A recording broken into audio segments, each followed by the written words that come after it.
Hello friends, आज के इस वीडियो में आप सभी का स्वागत है। और हम लोग देख रहे हैं रीजनिंग का 5 कदम। और इस सेशन को आगे हम लोग कंटिन्यू करते हैं। इसमें 5 बेहतरीन प्रश्न हम लोग करने वाले हैं जो आपके एलपी टेक्नीशियन 2018 में पूछा गया प्रश्न है। इस प्रकार का प्रश्न आपके पास पूछा जाता है, कैसे हम लोग उसको बनाएंगे, किस पैटर्न का सवाल आता है सर, और आगे आने वाला एग्जाम में किस प्रकार का पूछा जाएगा ये भी हम लोग देखेंगे। तो सभी लोग ध्यान पूर्वक देखेंगे और वीडियो अच्छा लगेगा तो लाइक कमेंट और शेयर जरूर कर देंगे। चलिए आज का सबसे पहला प्रश्न की ओर हम लोग चलते हैं। और आज का सबसे पहला प्रश्न रीजनिंग का रहा, बहुत ही बेहतरीन सवाल। देखिए, सबसे पहले प्रश्न पढ़ना है और रीजनिंग का ही आपका दूसरा नाम है आईक्यू लेवल। आप कितना सोच सकते हैं, कितना समझ सकते हैं, उसी का तो रीजनिंग है जी। चलिए, क्रम में दी गई आकृतियां में से भिन्न का चयन करें। अब भिन्न का चयन करना है। देखिए, एम ए 13 एम है, 23 डब्ल्यू है, 20 ई है, 10 जे है। अब आईक्यू लेवल जिसका तेज होगा आराम से आंसर लगा सकते हैं तुरंत। एम का संख्या क्या होता है? एम लेटर का संख्या 13 होता है, ये सही है। डब्ल्यू संख्या का कितना होता है? डब्ल्यू लेटर का संख्या यानी कि डब्ल्यू के स्थान पे 23वां स्थान पे, और जे के स्थान पे होता है 10वां स्थान पे, और ई के स्थान पे होता है 5वां स्थान पे। है कितना स्थान पे दिया हुआ? 20वां। तो ये क्या हो गया? आपका भिन्न हो गया। ये चारों से ये 3 सेम प्रकार का है और ये आपका चौथा है क्या? भिन्न है।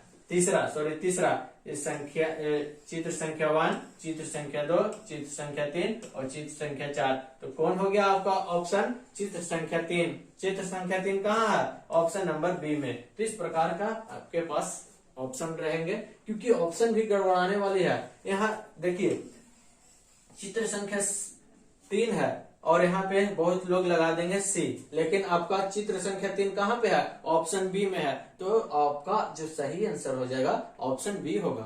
ठीक है, चलिए, इस प्रकार का प्रश्न आपको देखने को मिलेगा।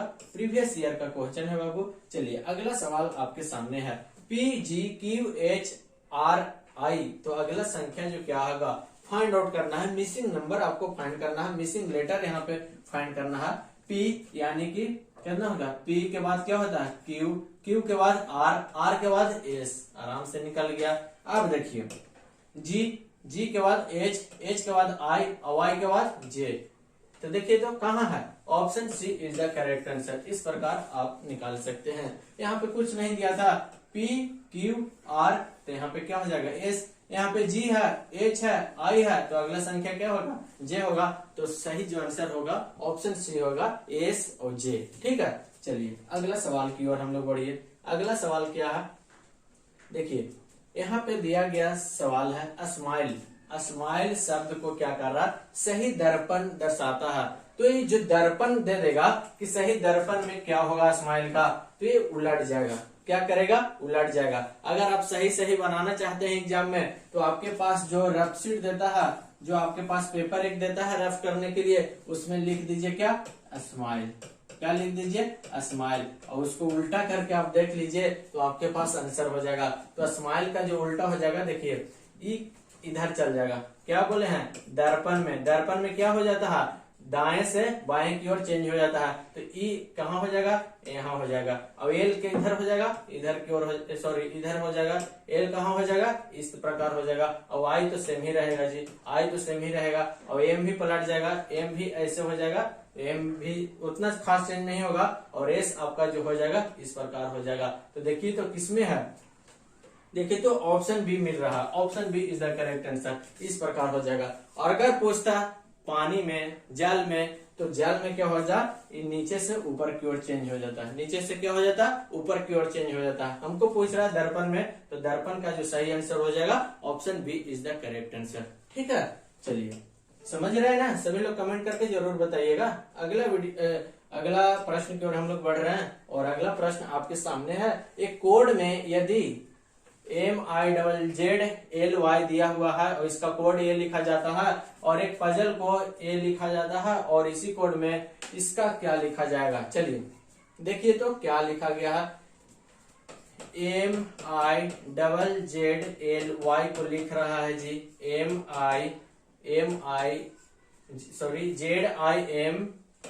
ZIMYLZ, और फिर puzzle double Z L E को लिख रहा है क्या, Z U P L E L Z. तो उसी भाषा में इसका क्या लिखा जाएगा, इसका क्या लिखा जाएगा, देखिए क्या फाइंड आउट करना है, B U double Z W O R D को क्या लिखा जाएगा। यहां से देखिए तो क्या चेंजिंग कर रहा है, ध्यान पूर्वक देखिएगा।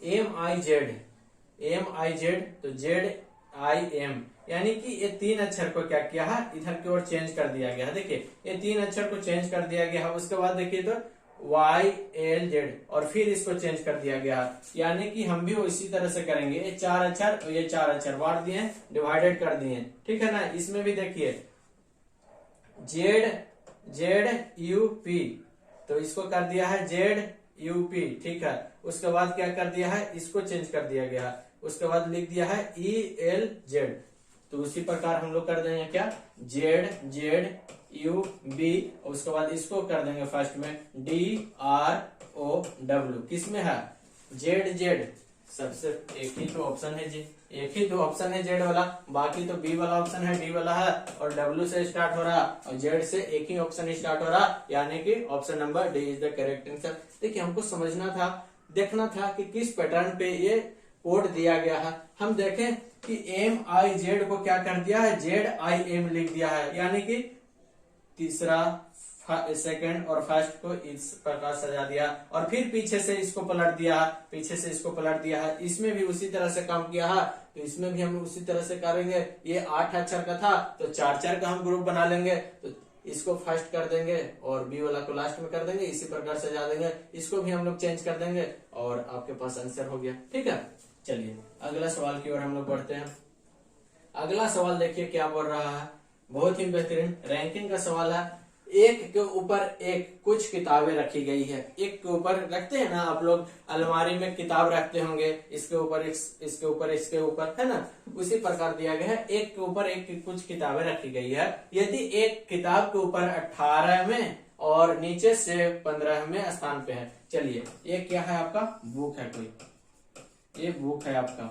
क्या बोल रहा, यदि एक किताब ऊपर से 18वां है, ऊपर से क्या है 18वां स्थान पे है, बहुत बड़ा किताब रख दिया है जी, और नीचे से क्या है, नीचे से क्या है 5वां स्थान पे है, नीचे से क्या है 5वां स्थान पे है। तो किताब की कुल संख्या क्या होगा, कुल संख्या बराबर आपको बताए हैं, कुल संख्या बराबर यहाँ पे क्या होगा, तो ऊपर प्लस नीचे, ऊपर प्लस नीचे -1, ऊपर प्लस नीचे -1, तो ऊपर से कितना 18वां नंबर पे, नीचे से कितना तो 5वां नंबर पे और -1 हो जाएगा। तो 18 5 23 -1 22, तो कुल संख्या किताब कितना हो जाएगा 22। Option B is the correct answer.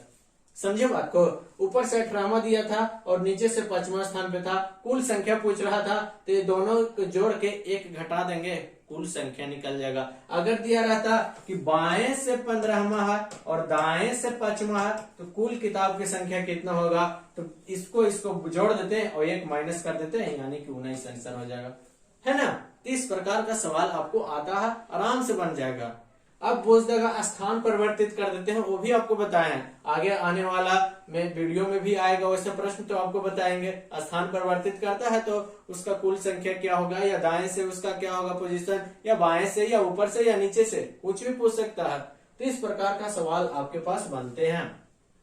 Concept पता हो जाएगा, आपका सारा सॉल्यूशन कंप्लीट हो जाएगा। तो इसी प्रकार को सॉल्यूशन हम लोग करते रहेंगे। आपको अच्छा लगेगा तो कमेंट कर दीजिएगा, शेयर कर दीजिएगा और मिलते हैं हम लोग अगले वीडियो में। तब तक देखते रहिए। थैंक यू, जय हिंद।